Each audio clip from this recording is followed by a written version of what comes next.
법문 들으시는 모든 분들이 재앙은 소멸하고 소원은 성취해서 부처님 전에 복 많이 지으시기를 바라드립니다. 아마 제가 이 BTN에서 건강경 해설을 한 것이 약 5년이 넘을 것 같습니다. 근데 처음부터 저는 이 건강경을 어떤 깨달음을 위한, 즉 도통을 위한 건강경 해설을 하려고 하지 않았습니다. 왜냐하면은 제가 처음에 배울 때에도 깨달음을 위한 건강경 공부를 하지 않았기 때문입니다. 저는 대학을 졸업하고 군대를 갔다 오자마자 훌륭하신 선생님 밑에, 도인이라고 추앙받는 선생 밑에 출가를 했습니다. 완전히 집을 떠나서 아주 풀타임으로 몇 년이 걸릴지 모르는 그런 수행 생활을 시작을 했습니다. 그것은 절에서 스님이 되는 것처럼 머리를 깎고 세상을 등지고 세상의 모든 인을 끊고 오로지 그 불제자가 되기 위해서, 즉 깨닫기 위해서, 즉 위 없는 깨달음을 위해서 출가한 것과는 조금 틀립니다. 저는 아주 사회에 유능한 사람이 되고 싶었습니다. 그런데 그 유능한 사람이 되는 길을 그분이 가르쳐 주실 수 있었기 때문에 도통으로 해서 출가하기보다도 건강한 사회인, 즉 유능한 사회인이 되는 길이 불법에도 있음을 알고 그래서 출가를 했던 겁니다. 저는 결과적으로 지금 몇십 년이 지났습니다만은 출가하기 전에 비해서 상당히 철들고 좀 꽤 괜찮은 사람이 됐다고 믿습니다. 즉 제가 추구했던 목적을 상당히 달성했다라고 보겠습니다. 그래서 저는 항상 건강경 해설의 테마로서 제 건강경 해설 앞에 생활이라는 단어를 꼭 붙여왔습니다. 생활 속의 건강경. 그것을 한 2년 하다가 그냥 보통 생활인이 되어서는 안 된다. 또 뛰어난 생활인이 되어야 된다. 뛰어난 생활인을 건강한 사회인이라고 그렇게 말할 수 있을 것이다.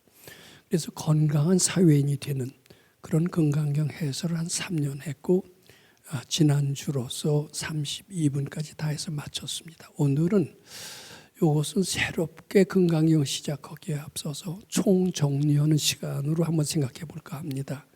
즉 건강한 사회인이 되는 건강경 해설의 총정리다, 이런 말씀을 드려보는 겁니다. 여기 건강한 사회인이라는 그 단어에 굉장히 방점을 두어서 생각해 주시기 바랍니다. 도통을 하기 위한 건강경 해설이 아니다, 이것을 의미합니다. 우리 스승께서 자주 그런 얘기를 하셨습니다. 특히 김유신 장군이 얘기를 많이 하셨습니다. 김유신 장군이 불교 신자라고 하는 증거는 없습니다. 근데 그이는 불교 신자와 유사하게 그 천관이라고 하는 그 사랑하는 그 애인을 자꾸 따라갔다가는 자기 큰 인물이 될 수가 없음을 알고 자기도 모르게 그 애인을 향해서 가는 말의 목을 베고 드디어 아마 요새 스님이 하는 대로 출가 수행을 했었던 것 같습니다. 상당히 오랜 기간 산속에 들어가서 수도를 한 것으로 전해지고 있습니다. 아마 훌륭한 스승이 있었을 것으로 짐작을 합니다만 그 스승이 누구인가는 세상에 알려지지 않았습니다. 그 산속에서 아마 지금 어떻게 저는 공부했을 것으로 대충은 추측합니다. 아상을 없애는 수행을 했을 거고 그 결과 그이는 깨달았다고 하기보다도 세상에 굉장히 유능한 사람이 됐습니다. 즉 삼국 통일의 위협을 이뤄냈던 겁니다. 하는 일마다 지혜로워지고 능력이 있어서 신라와 백제와 고구려를 무너뜨렸을 뿐만 아니라 심지어는 그 자리에 당나라가 쳐들어오는 것을 역시 당나라도 무리치고 통일 신라를 이루건데 결정적인 역할을 한 것이 김유신 장군입니다. 저는 어떻게 보면 김유신 장군은 이순신 장군보다 더 기여가 많은 분이다, 이렇게 생각을 해봅니다. 왜냐하면 이순신 장군은 외적을 쳐들어오는 것을 방어만 했지 통일하지는 않았거든요. 근데 김유신 장군은 통일의 신라로 하여금 통일의 위협을 이루게 함으로써 역사학자에 의해서는 신라는 세계에서 가장 강대국이었다고 얘기합니다. 강대국의 역사를 새롭게 시작한 그런 영웅으로 평가를 받는다는 점에서 제 개인적인 생각은 이순신 장군보다도 한 수 위가 아닐까 이렇게 생각을 해봅니다. 상당히 지혜롭고 능력이 있었던 분이라고 생각이 되고, 그이가 지혜롭고 능력이 있었고 이렇게 된 그 배경에는 젊은 시절에 산속에 들어가서 아상을 죽이는 수도를 했기 때문에 그것이 가능했다 이렇게 생각을 합니다. 저는 꼭 김유신 장군을 닮으려고 하지는 않았습니다만 백 박사님께서는 저로 하여금 김유신 장군을 닮으라는 뜻으로 김유신 장군의 얘기를 많이 하셨던 것 같습니다. 김유신 장군은 세상에서 알려진 것처럼 삼국 통일을 이루었던 사람이고 세상에서도 아주 유능한 사람이었다. 이제 그 사람이 바로 불법을 다 잘 안다는 백전영웅이 지불법이라는 말까지 해냈다. 그러면서 김유신 장군을 닮기를 권하셨던 적이 있습니다. 저는 이 얘기가 꼭 마음에 들었습니다. 그리고 이제 뒤늦게 읽은 얘기이긴 하지만은 육조단경을 제가 즐겁게 읽었는데 육조단경을 보면은 아주 그런 얘기가 나오죠. 불법 제세간 분리세간각. 불법이라는 것은 산 속에 있는 게 아니라 세상에 있다. 저작거리에 있다. 분리세간각. 세간을 떠난 불법은 없다. 만일 세간을 떠난 불법을 찾는 것은 마치 토끼에서 뿔을 찾는 것과 마찬가지다. 즉 세상 일을 잘 할 수 있는 사람이라야 불법에 대의도 할 수 있다라는 김유신 장군과 동일한 말씀을 한 것으로 알고 있습니다. 이건 다른 말로 말하면 깨달음을 얻기 위해서 머리 깎고 출가하려고만 하지 마라. 세상 일을 잘 하기만 해도 깨달음의 이 길에 도달할 수 있다. 이런 식으로 해석을 하고 우리 스승께서도 저로 하여금 세상에서 훌륭한 인꾼이 되어라라고 계속 강조를 하시고 그것만으로서 불교의 목적을 충실히 달성한다 이렇게 아마 생각하셨던 것 같습니다. 저는 여기에 주경야선 가행정 전원 분들 중에서 많은 젊은인 분들이 오는데 종래 알던 것처럼 불교는 할머니나 하고 노인들만 한다라는 이런 관념에서 우리 법당에서는 그런 관념을 불식시키라고 하듯이 상당히 변화가 일어나는데 젊은이가 하는 게 맞아요. 왜냐하면 젊은이가 해야 인재가 되고 인재가 돼야 국가사회에 기여할 수 있습니다. 나이 드신 분들은 물론 공부를 하면 나쁘지 않죠. 내생에 천국이 있으면 천국으로 가고 극락이 있으면 극락으로 갈 겁니다. 근데 사회에 기여하는 것은 기간이 적을 겁니다. 젊은이가 하는 게 맞아요. 또 실제로 젊은이가 이 공부를 함으로써 우선 마음이 편안해집니다. 거기서 지혜와 능력이 생겨서 사회에도 꼭 기여를 하는 분들이 꽤 많을 것으로 저는 추측을 하고 실제로 그렇게 하고 있는 분도 있는 것으로 알고 있습니다. 자, 그래서 저는 이왕 금강경 공부를 하더라도 불법을 하더라도 깨달음의 길과 세상에 성공하는 길이 다르지 않다라는 것을 알게 됩니다. 어떻게 보면 세상을 잘 아는 과정을 거친 뒤에 궁극적인 깨달음도 이룰 수 있다. 저는 이제 이렇게 생각을 해서 세상에서도 영웅이 되는 길을 걷고자 했던 것 같습니다. 그럼 세상에서 유능해지고 영웅이 되는 길, 그것은 무엇인가? 또 그 길이 과연 불법에 있는가? 이게 이제 문제입니다. 근데 그게 불법에 있는 것 같았었어요. 근데 불법에 있는 것을 말씀드리기 전에 우선 세상에서 영웅이 되려면 어떻게 해야 되냐? 이거부터 한번 생각해 봐야 됩니다. 그런데 지금 현실이 어떠냐? 불법은 영웅이 되는 길을 추구하는 절은 아무데도 없는 것 같습니다. 다 깨달음만 추구합니다. 참선을 합니다. 염불을 합니다. 요새는 참선이 좀 구시대 용어 같아서 명상이라는 용어를 쓰고 명상 앞에다 K자를 붙입니다. K명상 하면은 좀 더 공부가 잘 되는지 그건 모르겠습니다. 근데 K명상, 이제 명상이 되는데 명상 많이 한다고 칩시다. 명상 많이 해야 유능한 사람이 될까요? 하버드 대학 유학 가는 게 유능한 사람이 될까요? 그럼 누구든지 다 명상의 길과 하버드 대학 유학 가는 길은 전혀 다르다고 생각합니다. 명상을 하면 마음이 편해질지언정 세상에 능력이 있는 사람이 되지는 않는다고 생각합니다. 능력이 있고 기여하려면 차라리 하버드 대학 같은 데 유학 가는 것이 훨씬 더 낫다. 이렇게 다 이구동성으로 대답할 것입니다.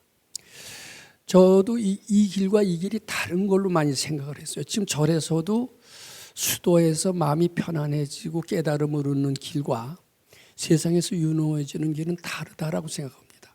세상에서 성공하는 길은 깨달음의 길과는 다르다고 생각합니다. 그건 기독교에서도 부자가 천국에 가는 것은 낙타가 바늘귀에 들어가는 것처럼 어렵다는 얘기를 하면서 세상에서의 풍요, 부자가 되는 길은 천국에 가는 길과는 다르다라고 얘기한다는 점에서는 언뜻 보면 불교와 비슷하기도 합니다.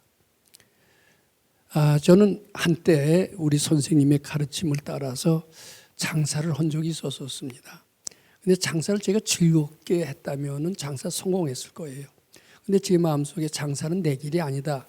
이런 어떻게 보면 잘못된 선입견을 딱 갖고 장사를 하는데 그런 장사를 하면 성공하겠습니까? 못하겠습니까? 불문가지죠. 나는 장사하는 것을 영광으로 생각한다. 이렇게 생각을 하고 해도 될지 말지인데 나는 장사할 사람이 아니다. 내가 어떻게 천원 장사를 하느냐. 이런 잘못된 사고방식을 갖고 선생님이 하라고 하시니까 억지로 하는 이런 장사가 잘 될 리가 없죠. 결국은 제 장사를 들어먹었습니다. 들어먹고 어떤 옛날에 선생님한테 찾아갔어요. 저는 장사를 하다가 결국 들어먹었습니다. 그랬더니 그 불교에 대해 선생님이 뭐라고 그러냐면 생각 잘했네. 본래 도하는 사람은 도에다 니은을 붙이면 뭐예요? 돈이죠.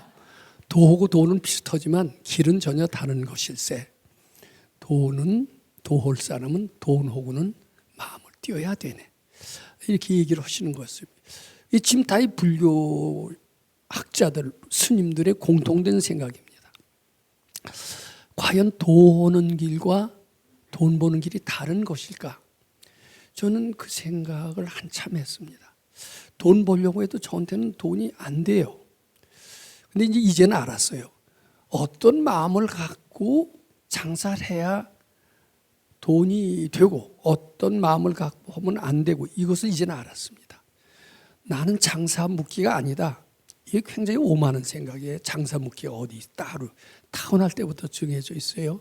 저는 어렸을 때 난 장사한다는 생각은 한 번도 해본 적이 없었고 장사해도 안 된다는 또 공부에 약간 소질이 있다는 잘못된 생각이 저로 하여금 장사를 못하게 했던 겁니다. 만약에 제가 장사는 나의 천생연분이다. 장사하면 잘할 수 있다는 생각을 갖고 했다면 전 장사 성공했을 겁니다. 결국은 도하고 돈은 관계가 없는 것이 아니었어요. 자기 마음을 어떻게 먹느냐가 굉장히 중요하다는 것을 뒤늦게 알았던 겁니다. 저는 나중에 절실히 깨달았지만은 부자가 되는 길은 이 수도하는 길과 직접 아주 관련이 있다라고 알게 됐습니다. 어떻게 하면 부자가 되느냐? 그것은 자기 마음속에서 빈궁한 마음, 거지 마음을 해탈하면 부자가 된다는 사실을 뒤늦게 깨달았습니다. 그럼 거지 마음이나 탐욕의 마음을 해탈하는 것은 바로 수도일과 동일합니다. 즉 수도를 잘하면은 빈궁을 몰아내고 풍요로운 삶을 살 수 있다. 이렇게 이제 뒤늦게 깨닫게 된 겁니다. 즉 수도의 길과 세상에서의 성공의 길은 다르지 않다는 것이 이제 건강경험으로 뒤늦게 알아졌는데 이거 잘 아셔야 돼요. 불교 신자들은 잘 알아야 될 것 같습니다. 잘 알면 세상에서도 성공하고 마음도 닦아지고 행복도 하고 도통도 하고. 근데 대개 도통을 하는 사람은 행복하고는 거리가 멀다고 생각을 합니다. 제가 우리 집에서 어떤 비운이 있으면 한 10년 모시고 있었습니다만은 스님 오시 전에 20여 안거를 지냈던 제 아주 참선수행을 철저히 했던 분입니다. 근데 그분은 결국은 수도의 길에는 행복하고는 떠나야 된다. 이런 그 사고방식을 가지고 계셨던 것 같아요. 근데 지금도 각 사찰에서는 참선 연부를 많이 합니다. 엊그제 오셨던 그런 의사 선생님도 무상사라는 절에서 참선을 마치 깨달음을 추구하는 식으로 49일 동안 용맹정진도 했다는 얘기를 했습니다. 근데 용맹정진 한다고 사회 인재가 되느냐? 제가 보기에는 아무래도 아닐 거라고 생각합니다. 물론 모르겠어요. 그러면 그러실 거예요. 이거는 깨달음의 길이지 사회 성공하는 길과는 다르다라고 아마 얘기할 겁니다. 그럼 사회 성공의 길과 깨달음의 길이 과연 다른 것인가? 바르지 않다라고 우선 알아야 됩니다. 그래야 불법이 융성합니다. 불법을 아무리 밀어도 사회에 나가서 성공할 수 없다라고는 불교는 번성할 수가 없습니다. 만일 비구나 비구니 스님이 밖에 나가서 무슨 일을 할 때 대단한 능력을 발휘했다, 하버드 출신보다 더 뛰어난 능력을 발휘했다면은 그 비구 비군이 되는 길은 문전성시로 이룰 겁니다. 불교 신자는 문전성시로 이룰 겁니다. 근데 대개 지금 어떠냐 하면은 비구 비구니가 됐던 분이 밖에 나가서 결혼을 한다든지 그럼 대개 실패의 길을 걷고 사업한다 그러면 다 안 됩니다. 그건 신부나 수녀도 환속한 사람들이 대개 안 좋은 길을 걸고 있는데, 그것은 왜 그런가 하고 봤더니 본래 길이 달라서 그런 게 아니라 이런 성직자 하는 사람들은 마음속에 세상 돈 버는 일을 해서는 안 된다는 선견이 있어요. 그런 선입견을 갖고 오니까 안 될 수밖에 없는 겁니다. 그런데 만약에 바꿔서 나는 성직을 했어도 세상 일도 성공할 수가 있다, 그런 믿음을 갖고 또 그런 수행을 해왔다면은 그런 성직을 갖고 세상에 나가서 틀림없이 세상 일도 전 잘할 수 있게끔 되었다라고 알게 되는 겁니다. 자, 그래서 요거 두 번째 보세요. 현실 생활을 현실로서 이끌려면은요, 세상에 보면 굉장히 싫은 일, 안 되는 일, 모르는 일이 너무나 많습니다. 근데 싫다는 일을 이건 싫으니까 나하고 적성에 안 맞는 일이야, 자기 적성을 강조하는 사람이 있죠.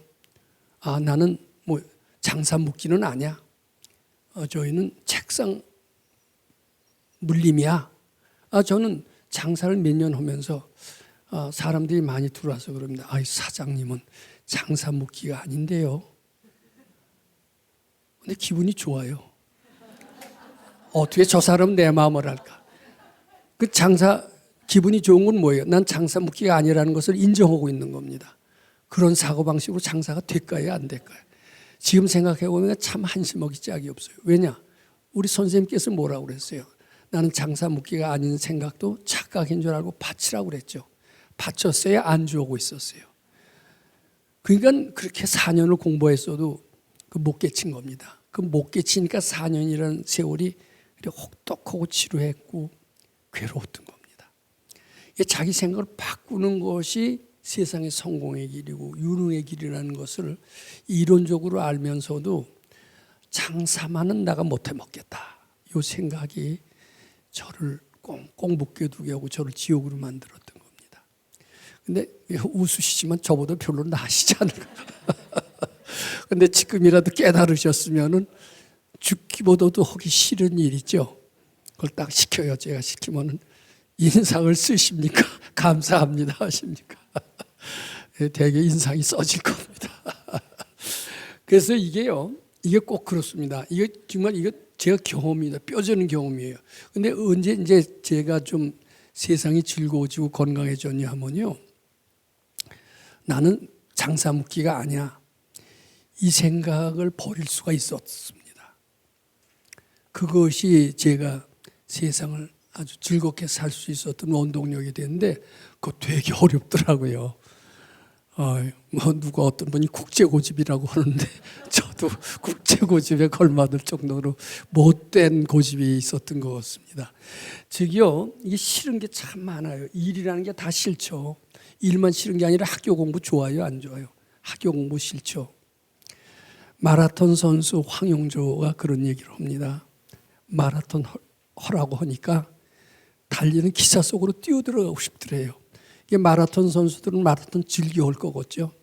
안 즐겨해요. 그걸 직업으로 하는 나는 안 즐겁습니다. 어쩌다 아마추어식으로 가끔 뛰면은 좋지만 그거 하라고 그러면 싫어할 거예요. 여기 피아노 잘 치는 사람, 듣는 사람은 좋지만 직업으로 하라고 그러면 굉장히 싫을 수 있습니다. 근데 이 싫은 것을 즐거움으로 바꿔야 인생을 성공합니다. 대표적으로 인생을 성공한 사람이 에디슨입니다. 우리 달력에도 나왔지만 에디슨의 좌우명이 뭐냐면 나는 일을 일생 동안 해본 적이 없다, 항상 놀이를 했을 뿐이다, 이런 말을 했습니다. 유명합니다. 항상 즐거운 겁니다. 근데 그이는 일을 놀이로 바꾸는 어떤 기술이 있었던 것 같아요. 선천적으로 타고났던 것 같습니다. 근데 일이라고 하면 지겹죠. 또 일이야. 일이라고 하지도 않고 노동이라고 그럽니다. 그리고 노조를 결성합니다. 근데 노조를 결성하면 점점 놀이에서는 멀어집니다. 이 노조에서 간호원들을 결성하시지 마셔야 돼요. 노조에서는 탈퇴하시고 오로지 즐겁게 하시는 일을 놀이로 생각하는 한 노조 결성할 필요가 없습니다. 노조 위원장은 더더욱 안 될 겁니다. 그리고요, 이제 안 된다는 생각을 하면 실제로 안 돼요. 안 된다는 선입견을 갖고 이러면 반드시 안 되게 돼 있습니다. 안 된다는 생각을 된다로 바꿀 수가 있으면 이 사람은 건강한 사람이고 사회적으로 성공할 수가 있습니다. 근데 그게 될까? 안 되는 것은 영원히 안 된다. 나폴레옹은 불가능이 없다고 그랬지만 그건 나폴레옹이나 몇몇 사람에 국한된 것이지 우리같이 무능한 사람은 안 돼. 안 되는 건 영원히 안 돼. 뭐 이렇게 우리의 주장을 많이 하죠. 저도 그랬던 사람이 하나였던 것 같습니다. 그러니까 제게는 싫은 것도 많았고 안 되는 것도 많았습니다. 다 몰라요. 모르는 게 너무나 많았습니다. 이제 우리 대학 1학년 때 5.16이 일어났습니다. 5.16이 일어났는데 이제 그때 5.16의 주역 중에 한 분이 이제 김종필 씨라는 것은 다 아실 겁니다. 김종필 씨가 그때 한 얘기가 그때 군대가 사회보다는 조금 앞서 있었다고 그럽니다. 제가 그 장교 생활을 해보니까 군대가 좀 앞서 있더라고요. 뭐냐면 군대에서는 절대로 모른다 소리 못하게 되어 있습니다. 모르겠습니다. 그럼 기합받아요. 이게 뭐야? 정답을 얘기해봐. 모르겠습니다. 이렇게 하면 안 돼요. 뭐라고 얘기해야 되냐면 잊었습니다 해야 된답니다. 근데 모르는 게 모르지 어떻게 안다라는 게 된다라는 것은 저는 있을 수 없다고 생각을 했습니다. 안 되는 것은 영원히 안 된다. 싫은 것은 싫지 이게 좋다로 바뀔 수가 없다라고 했고요. 그런 가르침은 이 세상에서 없을 것이다. 과거에도 없었고 앞으로도 없을 것이다. 이런 어리석은 생각까지 했었던 겁니다. 근데 제가 이제 그런 밝은 스승을 만나서 수도장에 들어가 봤더니 거기 생전 안 해보던 일만 꽉 차 있습니다. 저는 밥도 한번 해본 적이 없었는데 딱 가니까 처음부터 공양주부터 시키더라고요. 공양주 100일입니다. 근데 그때는 연탄에다 하는 것도 아니고 가스도 하는 것도 아니었습니다. 솔까지 떼어서 하는데 불 떼는 것도 몰랐어요. 그냥 연기만 잔뜩 나고 불 붙이는 것도 몰랐습니다. 근데 저는 이제 우리 선생님이 참 친절하신데 거기에 제가 하나하나 이제 그걸 따라가게 됐던 것 같습니다. 불 떼는 방법도 모르니까 이제 말로 일러주세요. 말로 일러줘도 못하겠어요. 어느 날 딱 가보니까 제일 밑에는 불이 잘 타는 쏘시개 같은 거 넣고요. 그 중간에는 솔가지 같이 약간 불 잘 타는 거 넣고 제일 바깥에는 불 잘 안 타는 걸 딱 해서 새끼를 딱 꽁꽁 아주 얌전하게 싸서 딱 아궁에다 넣어놓는 것을 봤어요. 누가 넣어놨을 거가. 저는 거기 왔던 선배가 그렇게 놔놓은 줄 알았어요. 참 나 같은 어리석음은 이렇게 시범을 보여서 일깨워주는구나. 고맙게 생각했더니 그이는 뭐 해줄 사람이 아니었더라고요. 우리 참 나이 드신 선생님께서 그렇게 시범을 보이시는 걸 알고 참 감동을 했습니다. 그래서 불 떼는 방법부터 배웠습니다. 밥하는 것도 쌀물을 어떻게 하는지 전혀 알지 못했습니다. 자, 이제 그거는 차라리 쉽더라고요. 밥하는 건. 이제 그 뒤에 제일 어려운 게 청소하는 거, 빨래하는 거. 이게 특히 겨울에 빨래하는 건 아주 싫었어요. 뭐 그것도 이제 남겼어요. 근데 더 어려운 게 이제 소 다루는 거예요. 소는요, 순한 게 소고죠. 절대로 순하지 않습니다. 그리고 덩치가 크기 때문에 발길로 차일 수도 있어요. 젖 짜는 건 굉장히 어렵습니다. 이제 그걸 하는데, 그리고 이제 소가 병이 잘 나요. 저는 이제 근육주사 뭐 이제 다 놓습니다. 반은 수의사가 됐어요. 주사 놓고 소병 웬만한 간단한 치료도 다 하지 않으면 안 됩니다. 근데 그게 처음에는 한 번도 안 해본 거니까 안 된다, 모른다. 그리고 이제 맨날 골골했던 습관으로 일은 하루 종일 있으니까 몸이 견디지 못하잖아요. 그리고 오후 쉬니까 오후에는 되게 배고프죠. 배고프면 어떻게 합니까? 그러면 뭐 좀 밥 좀 더 먹으면 좋다. 이렇게 얘기 안 하세요. 배고픈 것을 착각인 줄 알고 바쳐라. 그 뒤에 안 되고 어려운 일이 있으면 뭐 그것도 정답이 없습니다. 바쳐서 해답을 네 속에서 찾아라. 완전히 홀로서기였습니다. 물어보는 게 병신이에요. 물어보면 대답은 뻔해요. 바쳐라 밖에 없습니다. 되돌아오는 것. 그리고 이제 몸에 상처가 나더라도요, 약 안 줍니다. 받치는 거로 해요. 배 아파요? 받쳐요. 몸에 외상이나 안티프라민이 정답이었어요. 그 안티프라민 바르고 받치래요. 근데 받치면 다 외상이 오고 뭐고 낫습니다. 그러니까 거기서는 뭐 핑계 못 댑니다. 말씀도 여쭙지도 못하면 이제 알아서 받치는 것으로 다 합니다. 그리고 다른 방법, 퇴로가 없어요. 그러니까 그렇게 자꾸 받치다 보니까 이상하게 싫은 게 덜 싫어지더라고요. 당장 즐거워지진 않아요. 근데 덜 싫어지다가 싫어지는 게 없어지고 한참 있으면 즐거움으로 변합니다. 근데 왜 즐거워지느냐 했더니 본래 내가 즐거움을 가지고 있으니까 즐거움이 되는 거예요. 우리가 상락하정이라는 말 우리가 들어봤잖아요. 우리는 항상 즐거운 존재입니다. 근데 우리 즐거운 존재로 생활하고 계세요. 즐겁긴 뭐가 즐거워?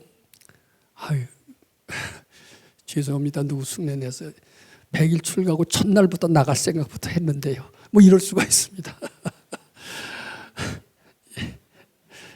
그러니까 그런 사람은 하루하루가 지옥 같고 지겨웠을 거예요. 근데 그것뿐만 아니라 학교 공부도 지겹고 군대 생활도 지겹고 노동도 지겹고 심지어는 내가 돈 때문이 아니라면 뭐 때문에 이 짓을 하냐. 다 돈의 핑계를 댑니다. 근데 그게 자꾸 받쳐야 돼요. 한번 받쳐보세요. 그럼 지겨운 게 덜 지겨워지고 일을 할 만하게 되다가 조금 지나면 알아지면서 즐거움으로 변합니다. 좀 터득이 돼야 돼요. 그리고 안 된다도 자꾸 받치면은 처음에는 완전히 안 돼요. 그러면 단연코 안 돼. 근데 이제 안 돼라는 목소리가 점점 작아집니다. 그리고 될 듯한 느낌도 들어요. 그리고 안 된다는 소리가 딱 단호하게 나오질 않습니다. 그리고 되는 게 보여요. 내가 안 된다고 그래서 안 되지. 본래 안 된다는 것이 아니었구나. 요걸 알게 됩니다. 내 속에는 이게 구족되어 있다라는 것을 느끼게 됩니다. 요거 금강경 해본 사람이 아니면은 체험을 못 합니다. 근데 체험도 안 해보면서 안 된다 이렇게 얘기를 합니다. 특히 정치판도에서는 안 된다 소리 많이 하는데 정치판도에서만 그런 게 아니라 학생들한테 뭐 숙제를 내주면 이거 못 풀어요. 안 돼요. 이런 얘기를 많이 합니다. 근데 이제 내가 논문을 쓸 경우에는 안 된다고 그래도 안 됩니다. 그 자기한테 책임이 떨어지니까 해야 됩니다. 특히 이제 모르는 일에도 자꾸 받치면은 알아진다는데 이제 요걸 꼭 아셔야 됩니다. 왜 싫다가 즐겁다로 되고 안 된다가 된다로 되고 모른다가 안다가 되느냐. 요 이유가 있습니다. 우리가 본래 즐거운 것을 구족하고 있기 때문에 즐겁다로 결론이 나는 겁니다. 우리가 전지전능한 능력이 있기 때문에 된다가 가능해요. 우리가 그런 능력을 구족의 진리 얘기하잖아요. 구족하지 못한다면 되지 않는 거예요. 근데 우리는 본래 부처님과 똑같은 전지전능의 능력을 구족하고 있었는데 언제부턴가 우리는 그 구족했다는 능력을 망각한 거예요. 망각하고 헷가닥한 거예요. 그러면서 탕자의 생활을 오랫동안 했어요. 그래서 완전히 쪄들러 있고 주눅이 들고 열등감으로 꽉 차 있었던 겁니다. 근데 그 열등감이 무식업으로 지어낸 열등감이 하루아침에 뭐 전지전능으로 바뀐다는 게 있을 수 없죠. 이제 부처님께서 우리 이제 법화계의 비유에 나옵니다만은 이제 살살 가서 단계적으로 해. 한꺼번에 되는 게 아니야. 이제 지금식으로는 받치면서 해라. 이제 요거나 똑같습니다. 그러면서 그 법화경에 보면 이제 큰 부자가 이제 아들이 모든 재산을 미리 달라고 그래요. 그래갖고서는 이제 아버지하고 빠이빠이하고 이제 세상에 나가서 사는데 이제 나중에 돈도 다 떨어지고 이러니까 이제 참 옛날에 아버지 밑에 일었을 때는 큰 부자였고 이랬는데 아버지 생각을 하면서 이제 아버지 집 근처로 서성거리는데 아버지 집은 옛날보다 훨씬 더 크고 어마어마하니까 거기서 누가 나오면은 그냥 기절초풍을 해서 이제 도망가려고 그러는데 어떤 부자가 나와서 너는 내 아들 같다 이러니까 도망간다는 얘기가 나오죠. 그러니까 아버지가 그러는 거예요. 너는 내 아들이다 이렇게 얘기했다가는 안 되겠다. 그러면서 이제 우리가 항상 깨달은 이는 반보쯤 앞으로 가라고 그랬잖아요.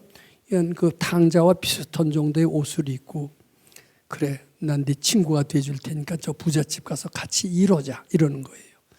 그래서 일하는 대로 품삯을 주고 조금 일 잘하면 좀 진급을 시키고요. 진급을 시키면서 더 품삯을 주면서 차츰차츰 뜻을 키워가는 겁니다. 이제 우리 그 비유가 참 좋아요. 우리는 무식업으로 싫다, 안 된다, 모르는 연습을 해서 꽉 열등감으로 꽉 차져 있습니다. 근데 너는 본래 부처다 이런 얘기하면은 안 믿죠. 마치 당자가 또 자기 아버지 집으로 돌아왔을 때 너는 내 아들이다 그러니까 기절초풍해서 도망가는 거나 똑같습니다. 그러니까 아버지는 넌 내 아들이다 하지 않고 비슷한 허름한 옷을 갈아입고 하나하나 뜻이 커지도록 스텝 바이 스텝으로 뜻을 키워간 겁니다. 이제 그게 바치는 식으로 해라. 너는 본래 부처다 이런 소리를 처음부터 하면 다 도망가요. 그러니까 바쳐라로 단계적으로 뜻을 크게 한다. 이렇게 생각해야 됩니다. 그래서 이제 건강한 사회인이 되는 길, 요게 이제 바로 금강경에 다 나와 있습니다. 근데 요 무슨 생각이었는지 바쳐라라고 하는 것은 도인만이 해주신 그 아주 정말 절묘한 법문인데 지금 금강경 해설서가 제일 많이 나와 있습니다. 불교 서적에서. 근데 그 금강경 해설을 어디를 보더라도요, 악의 영임 무여열반 이멸도지라는 구조를 무슨 생각이든지 부처님께 바치라라고 해석해 놓은 분은 한 사람도 없습니다. 한 사람이 없고요. 물질은 물질로 보지 마음이 만들어낸 허상으로 보질 못해요. 그렇기 때문에 기존의 금강경 해설서로서는 인재가 될 수가 없습니다. 이게 그러니까 꼭 그 도인 만나기 전에 공부는 헛공부라는 그 달마대에서의 말씀이 참 실감이 나는데 저는 이제 다행히 도인을 만나서 금강경의 참뜻을 이해하고 거기서 인재가 되는 방법을 배웠다고 생각을 합니다. 즉 그것이 뭐냐면은 무슨 생각이든지 부처님께 바치라는 겁니다. 아무리 싫은 일이 생겨도 싫다라고 생각하는 나는 사회에 나고자가 된다. 싫다라는 생각도 착각인 줄 알고 자꾸 바쳐보거라. 안 된다는 생각도 착각인 줄 알고 자꾸 바쳐보거라. 모른다는 생각도 자꾸 바쳐보거라는 과정에서 일은 놀이로 변하고 능력이 커지고 지혜가 난다는 뜻입니다.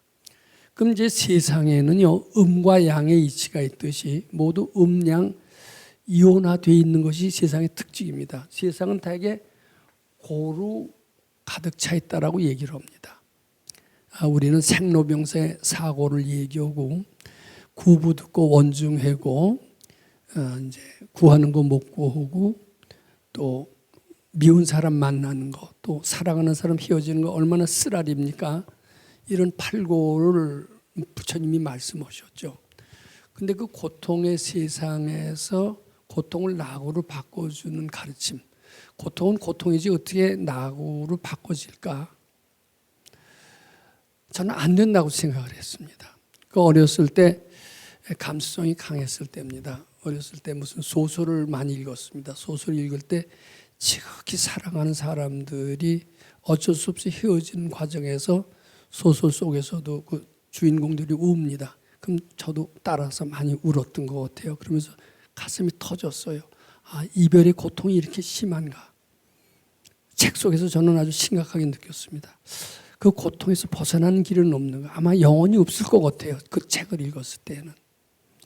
그것은 엄연한 팩트라고 믿었던 것 같습니다. 근데 이제 금강경을 읽으면서 우리는 본래 즐겁게 살 수 있는 권리가 있다는 것을 알게 됐고 이 고통이라는 것도 착각으로 알아야 돼요. 일단 고통을 바꾸려면 이건 내가 생각은 고라고 이름 짓는 것부터가 문제다. 고가 아니다. 고라고 이름 짓지 않는 것이 정답이다. 이렇게 하면서 자꾸 바치다 보면 고가 사라지고 거기에 낙으로 바뀌는 것도 제가 체험을 했습니다. 이제는 전 고통을 그렇게 두려워하지 않을 정도가 되었다라고 해야 됩니다. 적어도 금강경 해설하는 사람은 고통을 왔을 때 이것이 착각으로 알고 두려워하지 않을 정도가 돼야 금강경 해설할 수 있다라고 생각합니다. 그건 못한다면 건강형 해설 쓰지 하지 말아야 돼요. 딴소리가 되고 맙니다. 건강형이 유지라고 딴 게 되기 때문에. 그 뒤에 요거는 그래도 쉬워요. 근데 빈곤에서 풍요가 된다는 것은 굉장히 시간이 많이 걸리고 어려운 일이더라고요. 저는 그냥 오랫동안 빈곤한 생활을 했던 것 같습니다. 처음엔 밥도 먹기 힘든 생활을 하다가 이제 6.25 때 잠깐이지만은 학생 때부터 뭐 넉넉하지 못했지만 직장을 가져서도 아주 풍요롭지 못했던 것 같아요. 봉급은 괜찮은데 나가는 게 너무나 많아요. 그 업보가 그런 업보면 그런 것 같습니다. 근데 이제 얼마 전부터 저는 스스로 부자라고 느끼고 풍요를 체험했던 것 같습니다. 어떻게 해서 그렇게 될까? 제 돈을 벌어서 그렇게 된 게 아닌 것 같습니다. 사업을 잘해서 그렇게 된 것도 아닙니다. 장사의 기술이 터득이 돼서 그런 건 더더욱 아닙니다. 제 마음이 바뀌었던 것 같아요. 바라는 마음에서 주는 마음으로 바뀌니까 주는 거의 몇 배가 되돌아오는 것을 느끼고요. 실제로도 현실이 그렇게 이루어지더라고요. 저는 이제 빈곤을 풍요로 바꾸는 것을 실감하고 이것은 빈곤이 착각인 줄 알고, 즉 거지 마음이 착각인 줄 알고 부처님께 바침으로써, 즉 건강의 실천함으로써 이룩된 부처님이 주신 선물이다, 이렇게 생각합니다. 그 다음에 이제 무지라는 것보다도 뭐 지금도 많이 그렇습니다만은 참 너무 철딱서니가 없었다고 해야 되겠죠. 그리고 사람 볼 줄도 잘 먹으니까 많이 속죠. 근데 그게 차츰 바치니까 조금 지혜가 나고 그렇게. 근데 요건 실제로 해봐야 됩니다.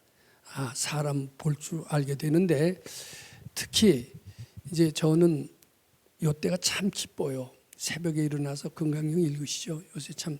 근데 자식 가행정지 좀 꾸준히 하시는 게 좋습니다. 한 100일 오면 좀 쉬어야 돼요. 나이 먹었으니까 좀 쉬었다 해야 돼요. 근데 쉬었다 하면 더 늙어요. 그리고 건강형 읽으면요, 건강해지고 수명도 길어집니다. 그래서 그때 저 세상에서 날 데리러 오거든 내가 갈 때까지 기다리라고 해라, 이렇게 바뀌게 되는 것 같아요. 저는 어제도 어떤 친구한테 전화를 이제 하게 됐습니다. 저희 또래는 이미 80이 다 넘었습니다. 근데 걔는 전화하고 나서 실망을 했어요. 다시 하지 말자. 자, 오늘은 누가 쓰러졌다, 내일은 누가 죽었다, 그런 얘기만 하고 있어요. 야, 너 죽음이 본래 없는 건 몰라? 이런 소리를 제가 하고 싶은데 못 알아들을 것 같아요. 근데 우리 지금 이렇게 건강경 있는 사람들 만난 것은 큰 행운으로 알아야 됩니다. 이 건강이 읽으면은 이 송명경이라고 해서 오래 산대요. 그리고 건강하고요. 실제로 제 주위에 건강경 많이 읽었던 분들 보면 되게 장수했고, 제대로만 건강경을 읽으면 100세 넘어서 돌아가신 분들이 몇 있습니다. 젊어서도 읽어야 되고 나이 들어서도 읽어야 되는 공부가 바로 건강경. 이거 수명은 안 썼네요. 근데 이게 무지가 지혜가 되고요. 이게 확실히 철이 듭니다. 그리고 상당히 비관적이죠. 비관적인 사고방식이 낙관적이고요. 소극적이 적극적으로 됩니다. 근데 이거 잘 들어보세요.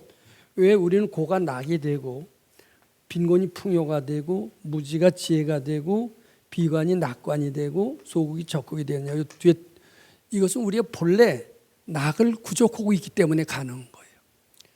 부처님의 세계는 상락아적이라는 거 배우셨죠? 다 구족의 세계가 있어요. 또 우리는 본래 풍요를 갖추고 있는 겁니다. 또 지혜를 갖추고 있어요. 우리는 본래 즐거운 존재입니다. 또 적극적인 존재예요. 그러기 때문에 고가 낙이로 되고 빈곤이 풍요가 되고 무지가 지혜가 되지, 본래 그런 소질이 없으면은 그렇게 안 된다. 이것을 알아야 돼요. 우리는 본래 부처님과 똑같이 전지전능하고 모든 것을 부족한 존재이기 때문에 고를 바쳐서 낙이 되고 빈곤을 바쳐서 풍요가 되고 비관을 바쳐서 낙관이 된다. 이렇게 알아야 됩니다. 우리는 본래 그런 것을 받을 자격이 있기 때문에 된다. 이것을 알아야 됩니다. 그런 것을 믿고 있기만 해도 세상살이는 든든합니다. 우리는 본래 열등한 존재고 자빠져도 코가 깨지는 존재라고 믿고 있으면은 그대로 될 수밖에 없습니다. 그런데 우리는 본래 부처님과 같이 전지전능한 존재고 내 뒤에는 항상 부처님이 계시다. 부처님이 내 수호신이다. 부처님이 내 수호신으로 뒤에 계시는 한은 나에게는 실망도 없다. 뭐 이렇게 믿으시면 실제로 그대로 일이 이루어진다. 이게 어디서 가르침이냐? 금강경 가르침이다. 우리 금강경 만나는 것은 무한한 영광으로 생각해야 됩니다. 근데 이제 그것보다도 더 좋은 게, 그러니까 이제 고를 바치면 낙이 온다. 이런 해석이 되고요. 빈곤을 바치면 풍요가 된다. 무지를 바치면 지혜의 광명이 비친다. 비관을 바치면 낙관이 된다. 소국을 바치면 적극이 된다. 범부를 바치면 성인이 된다. 소인배를 바치면 군자가 된다. 이제 이렇게 해석이 됩니다. 근데 이제 그럼에도 불구하고 잘 바치는 길이 무엇인가? 그렇게 바쳐도 안 되는데요. 그런 소리 해보셨어요? 안 해보셨어요? 바치는데도 왜 안 되는데요? 왜 그럴까요? 제대로 안 바쳐서가 아니라 공경심 부족입니다. 공경심. 근데 이 공경심을 키우기 위해서는요, 가행정진 잘하는 게 제일 낫습니다. 매일 출석 좀 잘하고요. 하다 뭐 어쩌다 초파일 날이나 나오고 이렇게 되면은 공경심이 성장이 안 돼요. 이게 이제 진실로 하고 꾸준히 할 때 공경심이 생겨. 공경심이 생기는 것은 무슨 뜻입니까? 부처님을 절대로 안다는 뜻입니다. 뭐 맛있는 거 생기면 이 효자가 어때요? 효자는 맛있는 거 생기면 내 입으로 먼저 들어가지 않고 부모님을 생각을 합니다. 마찬가지로 부처님께 절대 공경심 있는 사람은 맛있는 게 있으면은 내 입으로 들어가지 않고 부처님 드리길 바로 이렇게 합니다. 이게 공경심 있는 사람입니다. 공경심 있는 사람은 이기심이 없는 사람이나 마찬가지입니다. 좋은 게 생기면은 먼저 부처님 드리길 바랍니다. 근데 좋은 거 생겨도 물론 드리지만 나쁜 것도 이제 부처님이 그러세요. 나쁜 거라도 가져와라. 가져오면 내가 해결해 주리라. 이렇게 얘기를 하십니다. 그러니까 나쁜 것도 바쳐야 됩니다. 근데 왜 좋은 것도 우리는 못 바치고 나쁜 것도 못 바치고 바치기조차를 우리가 싫어합니다. 그것은 왜냐하면 이기심 때문에 그렇고 이 이기심은 공경심이 없기 때문에 생기는 것이다. 이렇게 봐야 됩니다. 근데 이렇게 아무리 얘기해도 공경심이 잘 안 생기고 몇 년을 해도 잘 안 받쳐지는 수가 있어요. 근데 이제 뭐 예를 들어서 우리가 주경야선 가행정전 꾸준히 하시고요. 무료급식 꾸준히 하시면서 이기심을 없애잖아요. 그러면서 공경심이 딱 생기면요. 공경심만 생기면은 예전에 내가 왜 안 받쳐진다고 했을까 이 생각이 허상임을 알게 됩니다. 뭐 생기는 쪽쪽 항상 드리고 싶어요. 좋은 것도 드리고 싶고 나쁜 것도 드리고 싶고 이렇게 바뀝니다. 그러니까 어떻게 하면 잘 바치는 거예요? 어떻게 하면 무엇을 바치는 거죠? 뭘 바치라고 해도 실감이 안 돼요. 이렇게 자꾸 따지는 사람이 있어요? 없어요? 그런 사람은 공경심이 없어서 그래. 그러면 공경심 연습해봐라. 주경야선 가행정진 계속해봐라.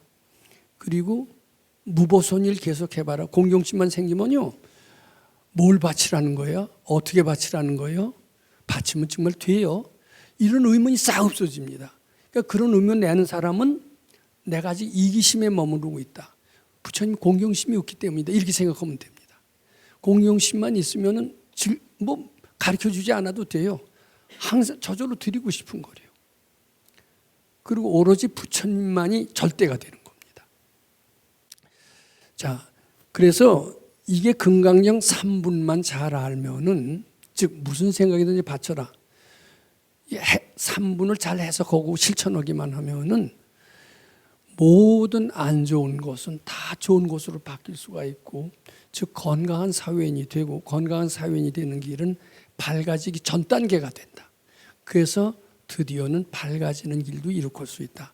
이것이 건강한 사회인이 되는 금강경 해설의 지금까지 3년 동안 한 것의 총정리다. 간단히 그 키워드는 무슨 생각이든지 바쳐라. 그럼 모든 고가 변해서 낙이 될 거고, 모든 무능이 변해서 능력이 될 것이고 모든 빈곤이 변해서 풍요로 될 것이다. 모든 재앙이 변해서 축복으로 이룰 것이다. 이런 해석이 가능합니다. 이 보배로운 가르침 얼마나 좋습니까? 잘 실천해서 부처님 전에 복 많이 지으시기를 바라옵니다.